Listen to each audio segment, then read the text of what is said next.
Okay, we've arrived at the cool down. It said, select all the expressions that are solutions 5 equals 2/3 x. And you have your choice of 5 expressions there. And some of them are still in the form, they're not simplified. So I think the easiest way to do this one is I'm going to think about solving this. My equation is 5 equals 2/3 x. I don't want to know what 2/3 x is. I want to know what 1x is. So I have to think, how can I make this 1x? And the solution would be to divide by 2/3 because 2/3 divided by 2/3 is 1. So I'm going to start by dividing both sides of this equation by 2/3. And I have to do both sides because in order to keep a true and balanced equation, whatever I do to one side, I must do to the other side.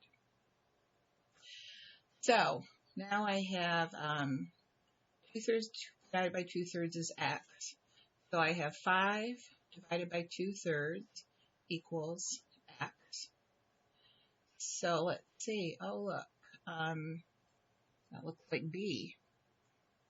5 divided by 2/3 equals x. So that looks like a solution. Then I also know 5 over 2/3 is the same thing as 5 divided by 2/3. And I see that right there.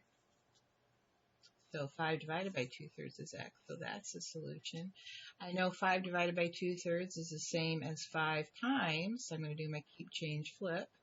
5 times 3/2. So 5 times 3/2 is also equal to x. But this doesn't say 5 times 3/2. This says 5 times 2/3, and that is not correct. Now, if I go ahead and continue, 5 times 3 is 15. Over 1 times 2 is 2, so I have 15/2 is also equal to x. And that's there. And then my last one here, 10/3. Well, 15/2 is not equal to 10/3. There's no way. So that is not the solution. Well, that was not too bad. All right. Get ready for the problem set.